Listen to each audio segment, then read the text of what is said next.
राम राम सा दोस्तों, स्वागत है आपका राजस्थान लेक्चर सीरीज में। आज राजस्थान लेक्चर सीरीज का 5वां भाग है, जिसमें हम राजस्थान की नदियों के बारे में पढ़ेंगे। राजस्थान की नदियों को कितने भागों में बांटा गया है, और उससे पहले हम थोड़े से कम समय में नदियों का मतलब समझ लेंगे। नदियाँ समय में कितने समय तक बहती हैं, इस हिसाब से कितने भागों में बांटा गया है, और नदियों का तथा मनुष्यों का संबंध देख लेंगे। थोड़े से फास्ट में देखेंगे। उसके बाद में हम राजस्थान की नदियों को, जो 3 तरीकों से पढ़ा जाता है, आंतरिक प्रवाह वाली नदियाँ, बंगाल खाड़ी की तरफ जाने वाली नदियाँ तथा अरब सागर की तरफ जाने वाली नदियाँ। तो आज के हम लेक्चर में राजस्थान की नदियों के बारे में देख लेंगे। तो सबसे पहले हम शुरू करते हैं नदी की परिभाषा। नदी के बारे में आप सभी जानते ही हैं। किसी भी स्थल पर, भूतल पर बहती हुई जलधारा को नदी कहते हैं। नॉर्मली जो नदी होती है वो ऊंचे स्थानों से निकलती है, पर्वतों से, पठारों से, पहाड़ों से, या कहीं ऊंचा स्थान हो जहाँ पे झील स्थित हो, वहाँ से नॉर्मली ये नदियाँ निकलती हैं। इसके अलावा जब बारिश होती है तो बारिश के समय पे छोटी छोटी नदियाँ बरसाती मौसम में चलने वाली वो भी होती हैं। तो इस हिसाब से नॉर्मली नदियों को 2 भागों में बांट सकते हैं। एक होती हैं सदाबहार नदियाँ, और दूसरी होती हैं बरसाती नदियाँ। सदाबहार यानी 12 महीने बहने वाली नदियाँ, जिनमें पानी जो होता है ऊंचे पर्वतों, पठारों से, ग्लेशियर्स से, झील से निकल के आता है, और वो 12 महीने बहती हैं, जैसे कि गंगा, यमुना, चंबल नदी। इनमें 12 महीने पानी रहता है। उसके अलावा दूसरी जो होती हैं बरसाती नदियाँ, उनमें बारिश के समय पे ही 3 4 5 महीने तक का पानी रहता है। उसके बाद में वो नदियाँ धीरे धीरे सूखने लगती हैं। तो डेफिनेशन देख लीजिए एक बार। नदी का मतलब हुआ भूतल पर प्रवाहित जलधारा जिसका स्रोत प्राय झील, हिमनद, हिमनद यानी ग्लेशियर, ग्लेशियर, झरना और बारिश होता है। ग्लेशियर का मतलब ये हुआ कि जैसे जैसे हम ऊंचाई पर जाते हैं, आपने पढ़ा ही होगा, ऊंचाई पर जाने के साथ साथ में तापमान कम होता जाता है। तो बहुत सारे पर्वत पठार जिनकी ऊंचाई ज़्यादा है, वहाँ पे तापमान कम होने के कारण नेगेटिव में तापमान होता है। वहाँ पे जो बादल होते हैं या नमी होती है वो जम जाती है, संघनित हो जाती है, और बर्फ के रूप में जम जाती है, जिसे हिमनद बोलते हैं हम, या ग्लेशियर बोलते हैं। तो जितनी भी ऊंची ऊंची हिमालय की पहाड़ियां हैं वहाँ पे हिमनद होता है। गंगा, यमुना, ये सारी की सारी नदियाँ ग्लेशियर्स से निकल के आती हैं, हिमनदों से निकल के आती हैं। तो ये नदियाँ 12 मासी होती हैं। उसके बाद में ये नदियाँ हमेशा ऊंचे स्थान से नीचे स्थान की ओर बहती हैं। ये आपको ऑटोमेटिक समझ में आ ही रहा होगा, गुरुत्वाकर्षण नियम काम करता है। और दूसरा एक नियम है, नदियाँ हमेशा चाहती हैं कि वो अपना पानी समुद्र तक पहुँचाएं। उसके लिए भले ही वो अपनी किसी दूसरी नदी में अपना पानी डालेंगी, और वो दूसरी बड़ी नदी उससे बड़ी नदी में पानी डालेगी, और उसे ले जाके अंत में समुद्र तक पहुंचा दिया जाता है। ऐसे मान लीजिए ये पूरा विश्व है, ये विश्व है। अलग अलग महाद्वीप में जल्दी बना रहा हूँ, थोड़ा सा गड़बड़ हो सकता है। ये पूरा विश्व है, और यहाँ पे समुद्र तल है। ये जितने भी महासागर हैं बीच बीच में, समुद्र तल का पूरे विश्व में जो स्तर है वो हमेशा बराबर रहेगा। पूरे विश्व में स्थल का जो स्तर है वो ऊंचा नीचा हो सकता है, कहीं पे पहाड़ पठार हो सकते हैं, लेकिन समुद्र का जो पानी है उसका स्तर हमेशा 0 लेवल रहता है। इसलिए किसी भी स्थान की अगर ऊंचाई मापनी होती है तो समुद्र तल के लेवल पे मापा जाता है। आप अगर किसी भी शहर में जाएंगे रेलवे से, तो रेलवे स्टेशन पे उस शहर की ऊंचाई लिखी होती है कि यह शहर रेलवे स्टेशन से 300 मीटर ऊंचाई पर स्थित है। किसी भी जगह पे जाइए, उसकी जो ऊंचाई नापी जाएगी वो समुद्र तल से नापी जाएगी। समुद्र का जो तल होता है वो हमेशा बराबर होता है। ऐसे समझिए, ये एक बड़ा सा टब है जिसमें पानी भरा हुआ है पूरा, और ये टब है जो खाली है, बिल्कुल खाली है। हम क्या करते हैं, इस टब को यहाँ से एक नाली से, पाइप से इस टब से कनेक्ट कर देते हैं। जब इस टब से कनेक्ट करेंगे तो इसका जो पानी है वो निकल के इस वाले टब में जाएगा और इस टब में भरने लगेगा। ये जब तक चलता रहेगा जब तक कि इस टब का सतह और इस टब की सतह दोनों की बराबर ना आ जाए। तो पानी हमेशा बराबर लेवल पर आके ही रहता है। तो विश्व का जो महासागरों का, समुद्रों का जो जल है वो एक दूसरे से कनेक्ट है और एक फिक्स लेवल पे है। उससे ऊपर स्थल पे ऊंचाइयां हैं। तो ज्यादातर नदियां कोशिश करती हैं 0 लेवल पे जाके मिल जाएं, यानी समुद्र में 0 लेवल, जो 0 मीटर की ऊंचाई होती है उस पे जाके मिल जाएं। तो उस हिसाब से राजस्थान की नदियों को हम नॉर्मली 3 भागों में बांट देते हैं। एक होती हैं बंगाल सागर की तरफ जाने वाली नदियां, एक होती हैं अरब सागर की तरफ जाने वाली नदियां, और कुछ नदियां ऐसी होती हैं जो अपना पानी ना तो किसी बड़ी सहायक नदी को दे पाती हैं, और बीच में समुद्र, बीच में ही कहीं पे रेगिस्तान में या मिट्टी में विलुप्त हो जाती हैं। अब हम बात करते हैं मनुष्य और नदियों के बीच में संबंध के बारे में। नदियों का और मनुष्यों का प्राचीन प्राचीन समय से ही बहुत गहरा संबंध रहा है। विश्व की जितनी भी प्राचीन सभ्यताएं हैं वो नदियों के किनारे ही पनपी होती हैं। नॉर्मली मनुष्य को जीवित रहने के लिए दो चीज़ जरूरी होती हैं। वैसे तो तीन बताई थी, पानी, खाना और मकान, लेकिन पानी और खाना बहुत ज़्यादा एसेंशियल है। तो नदियों के किनारे अगर आप घर बनाओगे तो वह पानी आसानी से मिल जाएगा, और नदियों के आसपास का जो क्षेत्र होता है वो ज़मीन उपजाऊ होती है, वहाँ खेती अच्छी होती है, तो फसल भी यानी खाना बहुत आसानी से मिल जाएगा। तो विश्व की जितनी भी प्राचीन सभ्यता हैं वो नदियों के किनारे विकसित हुई थी। जैसे कि अपनी भारत की सिंधु घाटी सभ्यता, सिंधु घाटी सभ्यता यानी सिंधु नदी के किनारे विकसित हुई। चीन की सभ्यता, चीनी सभ्यता येलो रिवर यानी पीली नदी के किनारे विकसित हुई थी। ऐसे ही मेसोपोटामिया सभ्यता आपने सुना होगा। मेसोपोटामिया सभ्यता इराक और ईरान की दजला फरात नाम से दो नदियां हैं, उनके किनारे विकसित हुई थी। मिस्र की सभ्यता नील नदी के किनारे विकसित हुई थी। तो विश्व की जितनी भी प्राचीन सभ्यताएं वो नदियों के किनारे ही विकसित हुई थी। सभ्यता नॉर्मली नदियों के किनारे विकसित हुई। पानी नदियों के किनारे मिल जाता है, फसल अच्छी होती है तो भोजन भी मिल जाता है। परिवहन में भी सहायक होती है। देखो ये मोटर गाड़ी, रेल लाइन वगैरह ये पिछले 100-150 साल की बात है। उससे पहले अगर परिवहन करते थे तो या तो पशुओं के ऊपर अपना सामान लाद के ले जाया जाता, या पानी को परिवहन के रूप में यूज किया जाता था, यानी नदियों को परिवहन के रूप में यूज किया जाता था। लकड़ी की नाव बनाई, उस नाव में सामान लादा और एक स्थान से दूसरे स्थान तक ले जाया गया। तो जितने भी पुराने शहर हैं वो भी नदियों के किनारे ही विकसित हुए हैं। जैसे कि आप देख सकते हैं, दिल्ली सबसे प्राचीन शहरों में से एक है भारत का। तो दिल्ली यमुना नदी के किनारे, मथुरा भी यमुना नदी के किनारे और आगरा भी यमुना नदी के किनारे है। ऐसे ही गंगा नदी के किनारे भी है, कानपुर है, इलाहाबाद है, वाराणसी यानी काशी जहाँ से अपने नरेंद्र मोदी जी एमपी हैं, उसके अलावा पटना वो भी गंगा नदी के किनारे है, कलकत्ता वो हुगली नदी के किनारे है, अयोध्या सरयू नदी के किनारे है। विश्व के प्राचीन, भारत के भी प्राचीन जो बड़े बड़े शहर हैं वो ज़्यादातर नदियों के किनारे हैं, क्योंकि वहाँ पे खाना आसान हो जाता है, पानी आसान हो जाता है और परिवहन भी आसान हो जाता है। भारत में नदियों को एक तरीके से पूज्य माना जाता है। भारत की कल्चर ऐसी है जो आपके लिए कुछ देर आप उसे देवता मान लेते हैं या भगवान मान लेते हैं। तो नदियाँ हमारे लिए खाना पानी दे रही हैं तो हम उसे भगवान मान लेते हैं, तो देवी का रूप दिया जाता है भारत में, यानी पूज्य माना जाता है। नदियों और मनुष्य का संबंध अभी समझ लिया है। अब बात कर लेते हैं राजस्थान की नदियों के बारे में। राजस्थान की नदियों को कितने भागों में बांटा गया है, मैं पहले ही बता चुका हूँ, तीन है। पहला हुआ आंतरिक प्रवाह वाली ऐसी नदियां जो किसी भी बड़ी नदी में अपना पानी नहीं पहुंचा पाती हैं और कहीं रेगिस्तान में या मिट्टी में विलुप्त हो जाती हैं। उसके बाद में अरब सागर की तरफ जाने वाली नदियां, और तीसरा होता है बंगाल की खाड़ी में गिरने वाली नदियां। आंतरिक प्रवाह वाली नदियों के एग्जाम्पल हैं घग्गर नदी, काकड़ी, सावी, कांतली और रूपारेन। उसके अलावा आप टेंशन लीजिए, ये आपको धीरे धीरे सारी नदियों के नाम याद हो जाएंगे, कहाँ से निकलती हैं, कहाँ तक जाती हैं, ये भी सारी सारी यादें हो जाएंगी। अरब सागर की पश्चिम बनास सोम नदी, जाखम, माही, लोनी, जवाई और साबरमती नदी। उसके बाद में बंगाल सागर तक जाने वाली चंबल, पार्वती, मेज, बाणगंगा, बनास और काली सिंध। तो अब हम सबसे पहले जो पढ़ेंगे वो आंतरिक प्रवाह वाली नदियों के बारे में पढ़ेंगे। ऐसी नदियां जो अपना पानी किसी भी सागर तक नहीं पहुंचा पाती हैं और बीच में रेगिस्तान में कहीं विलुप्त हो जाती हैं। मैं यहाँ पे मैप लगा रहा हूँ आंतरिक प्रवाह वाली नदियों के बारे में। सबसे पहली जो नदी है आंतरिक प्रवाह के लिए सबसे इंपॉर्टेंट नदी जो है वो है घग्गर नदी। देखो यहाँ पे हिमाचल प्रदेश है, ये हिमाचल प्रदेश राज्य है। यहाँ पे इस साइड में शिवालिक पहाड़ियां हैं। मैंने ये जो सिग्नल है, इस तरीके से मैं जो सिग्नल बनाता हूँ वो पहाड़ियों के लिए बनाता हूँ। तो शिवालिक पहाड़ियों से एक नदी निकलती है जिसे घग्गर नदी बोला जाता है। वो नदी निकल के हरियाणा में आती है। हरियाणा के बाद राजस्थान में यहाँ पे एक टिब्बी नामक स्थान है हनुमानगढ़ जिले के अंदर, वो राजस्थान में प्रवेश करती है। और राजस्थान में प्रवेश के बाद में हनुमानगढ़ और गंगानगर होते हुए पाकिस्तान की तरफ चली जाती है। और पाकिस्तान में यहाँ पे एक शहर है फोर्ट अब्बास नाम से, उस शहर तक जाते जाते वो नदी विलुप्त हो जाती है। तो ये आंतरिक प्रवाह की सबसे लंबी नदी है पूरे भारत में, घग्गर नदी।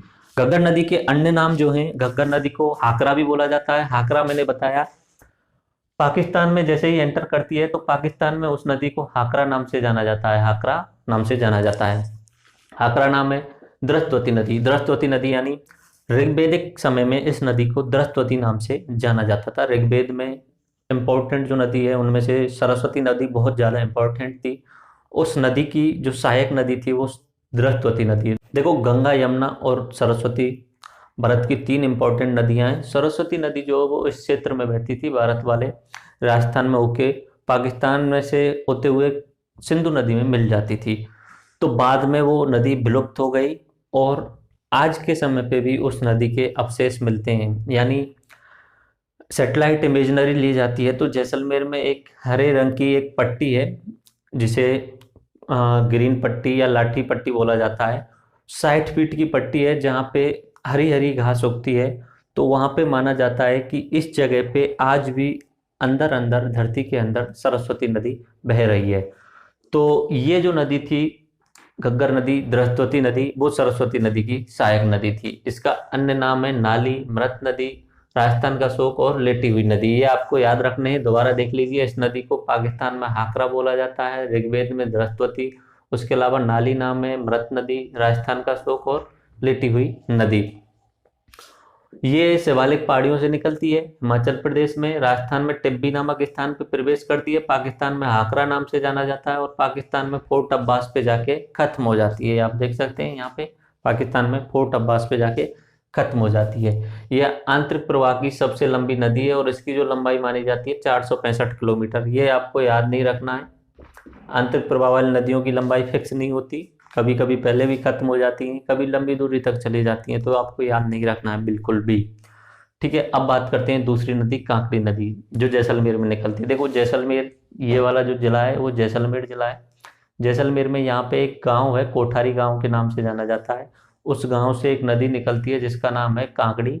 ये थोड़ा आगे निकलने के बाद में यहाँ पे एक नदी है बुद्ध झील, उस झील में अपना पानी डालती है और उसके बाद में वो नदी थोड़ा बहुत आगे तक चली जाती है, जैसलमेर में रेगिस्तान में कहीं विलुप्त हो जाती है। तो पहली नदी हुई घग्गर, दूसरी हुई कांकड़ी। अब बात करते हैं तीसरी नदी, कांकड़ी नदी के बारे में देख लीजिए। जैसलमेर में से निकलती है और जैसलमेर में ही विलुप्त हो जाती है। इसके अन्य नाम है कांकने और मसूरदी। अब बात करते हैं तीसरी नदी यानी सावी नदी।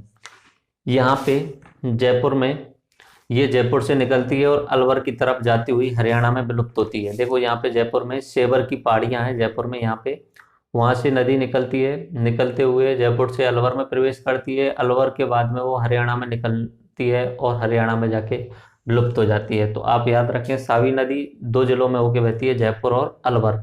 निकलती जो है सेवर की पहाड़ियाँ जो जयपुर में स्थित हैं। चौथी जो नदी है वो है कांतली नदी। कांतली नदी जो है वो सीकर से निकलती है और झुंझुनू तक जाती है। कांतली नदी सीकर से निकलती है और झुंझुनू तक जाती है। निकलती जो है वो खंडेला की पहाड़ियों से निकलती है और इस नदी के किनारे गणेश्वर सभ्यता बनी है। देखिए यहाँ पे, देखिए यहाँ पे सीकर में, यहाँ पे खंडेला की पहाड़ियाँ हैं, यहाँ से एक नदी निकलती है, सीकर से होते हुए आगे झुंझुनू में जाती है और झुंझुनू में जाके विलुप्त हो जाती है। इस नदी को बोला जाता है कांतली नदी। पहली नदी हुई घग्गर, दूसरी हुई कांकड़ी, तीसरी हुई सावी, चौथी हुई कांतली नदी। कांतली नदी जो निकल रही है खंडेला की पहाड़ियों से निकल, सावी नदी जो निकल रही है वो सेवर की पहाड़ियों से निकल रही है। घग्गर नदी निकल रही है वो शिवालिक पहाड़ियों से निकल रही है और कांकड़ी नदी जो निकल रही है कोठारी गांव से निकल रही है। अब बात करते हैं पांचवी नदी, रूपारेल नदी। रूपारेल नदी को लसवारी नदी के नाम से भी जाना जाता है। अलवर में उदयनाथ की पहाड़ियों से निकलती है और भरतपुर में सीकरी बांध तक खत्म हो जाती है। इधर देखिए आप मैप में, ये वाला जो क्षेत्र है अलवर वाला, यहाँ पे उदयनाथ की पहाड़ियाँ हैं। यहाँ से एक नदी निकलती है जिसका नाम है रूपारेल, वो इस साइड में चलती है भरतपुर की साइड में, और यहाँ पे जाके सीकरी बांध है भरतपुर के अंदर, उस बांध में अपना पानी डाल देती है और ये नदी खत्म हो जाती है, विलुप्त हो जाती है। तो ये हो गई पांचवी रूपारेल नदी, जिसका दूसरा नाम जो है वो लसवारी नदी है। अब बात करते हैं छठवीं नदी यानी मेथा नदी। ये जयपुर में निकलती है, जयपुर से निकलती है मनोहरपुर नाम से स्थान से और सामर झील में अपना पानी छोड़ देती है। देखिए ये छठवीं नदी यहाँ पे मनोहरपुर नाम की एक जगह है जो थोड़ा सा ऊंचाई पर स्थित है, वहां से नदी निकलती है और जयपुर से निकलते हुए सामर झील में अपना पानी डाल देती है। सामर झील के बारे में आप याद रखें, ये झील जो है राजस्थान की सबसे बड़ी झील है। जयपुर, अजमेर और नागौर 3 जिलों में ये झील फैली हुई है। खारे पानी की झील है, यहाँ पे नमक भी बनाया जाता है। तो सामर झील के बारे में याद रखिए। और ये जो छठवीं नदी मैंने मेंथा नदी बताई है, मनोहरपुर से निकलती है और सामर झील में जाके अपना पानी छोड़ देती है और नदी विलुप्त हो जाती है। अब सातवीं नदी जो है रूपनगढ़ के बारे में बात करते हैं। रूपनगढ़ नदी जो है अजमेर में सलेमाबाद से निकलती है और सामर झील में जाके समाप्त हो जाती है। इधर देखिए, यहाँ पे सलेमाबाद नाम की एक जगह है अजमेर में, सलेमाबाद, ये किशनगढ़ में है। अजमेर किशनगढ़, किशनगढ़ एक तहसील है अजमेर के अंदर, और उसमें भी सलेमाबाद नामक एक जगह है छोटा सा। तो सलेमाबाद से एक नदी निकलती है और आगे सामर झील में अपना पानी खत्म कर देती है, डाल देती है। तो वो जो है 7वें नंबर की रूपनगढ़ नदी। तो 7 नदियां आपको अंतः प्रवाह वाली नदियां याद रखनी है। पहली नदी हुई घग्गर नदी, दूसरी हुई काकड़ी नदी, देख लीजिए, पहली हुई घग्गर नदी, दूसरी हुई काकड़ी नदी, तीसरी हुई साबी नदी, चौथी हुई कांतली नदी, पांचवी हुई रूपारेल नदी, पांचवी रूपारेल लिख देता हूं मैं नाम, पांचवी रूपारेल, छठवीं हुई मेंथा नदी और सातवीं हुई रूपनगढ़ नदी। ये आपको याद रखनी है। एक बार मैं जल्दी से मैं रिवाइज करा देता हूँ। यहाँ पे शिवालिक की पहाड़ियाँ हैं, वहां से एक नदी निकलती है जिसका नाम घग्गर नदी है। राजस्थान में टिब्बी नामक स्थान पे प्रवेश करती है, राजस्थान में उसका नाम घग्गर ही है। पाकिस्तान में जैसे ही एंटर करती है तो उसका नाम हो जाता है हाकरा, और पाकिस्तान में पोर्ट अब्बास तक वो जाती है। इस नदी के किनारे कालीबंगा सभ्यता पनपी थी। मैंने पहले भी बताया था, विश्व की जितनी भी प्राचीन सभ्यता हैं वो नदियों के किनारे ही पनपी है, क्योंकि वहां पे पानी और भोजन आसान हो जाता है। उसके बाद दूसरी जो नदी है वो काकड़ी नदी है। जैसलमेर में कोठारी गांव से निकलेगी, बीच में भुज झील का निर्माण करेगी और जैसलमेर में रेगिस्तान में कहीं लुप्त हो जाएगी। माना जाता है कि ये अंतःप्रवाह की सबसे छोटी नदी है। इसका लंबाई है बहुत कम है, 17-18 किलोमीटर के आसपास है। उसके बाद में तीसरी नदी जो हमने बात की, तीसरी है सावी नदी, जो कि जयपुर में शेवर की पहाड़ियों से निकलती है। जयपुर में शेवर की पहाड़ियों से निकलती है, जयपुर के बाद में अलवर में जाती है और हरियाणा में जाते हुए विलुप्त हो जाती है। तीसरी हुई सावी नदी। चौथी नदी मैंने बात की कांतली नदी, यहाँ पे सीकर से निकलती है और झुंझुनू तक जाती है। तो यहाँ पे सीकर में खंडेला की पहाड़ियाँ हैं, खंडेला की पहाड़ियाँ, खंडेला की पहाड़ियों से सीकर के बाद में झुंझुनू में जाने के बाद में विलुप्त हो जाती है। पांचवी नदी मैंने बात की थी रूपारेल नदी। रूपारेल नदी जो है वो अलवर में उदयनाथ की पहाड़ियों से निकलती है, अलवर के बाद में भरतपुर में प्रवेश करती है और सीकरी बांध में जाके विलुप्त हो जाती है। दो नदियां ऐसी बताई जो सामर झील में अपना पानी छोड़ देती हैं और विलुप्त हो जाती हैं। एक बताई थी मेंथा और एक रूपनगढ़ नदी। मेंथा जो है जयपुर में मनोहरपुर नाम की जगह से निकल रही है और सामर झील में अपना पानी छोड़ देती है। ऐसे ही रूपनगढ़ नदी जो है अजमेर के सलीमाबाद से निकल रही है और सामर झील में अपना पानी छोड़ देती है। देखो ये सारी चीजें हैं। इसके साथ साथ में ये जो दृष्टवती नदी है, घग्गर नदी का दूसरा नाम दृष्टवती नदी, ये ऋग्वेद में वर्णन मिलता है। इसके साथ साथ में आपको एक द्रव्यवती नदी का नाम भी सुना होगा। द्रव्यवती जो नदी है वो जयपुर की नदी है। प्राचीन समय पे जयपुर की लाइफलाइन होती थी वो, लेकिन अभी एक नाले का रूप ले लिया है उसने। बहुत ज़्यादा गंदगी हो गई है, प्रदूषण बहुत ज़्यादा है उसमें, तो उसे आज के समय पे अमानी शाह का नाला भी बोला जाता है। तो याद रखना, दृष्टवती नदी घग्गर नदी है और द्रव्यवती नदी जयपुर की लाइफलाइन जो नदी है वो है, जिसे अमनी शाह का नाला बोला जाता है। द्रव्यवती नदी पे आज के समय पे इसलिए इम्पोर्टेंट हो जाती है कि वसुंधरा सरकार का एक बहुत बड़ा प्रोजेक्ट चल रहा है द्रव्यवती नदी के पुनरुद्धार के लिए, जिसमें 1500 करोड़ रुपए से ज़्यादा खर्च किए जा रहे हैं।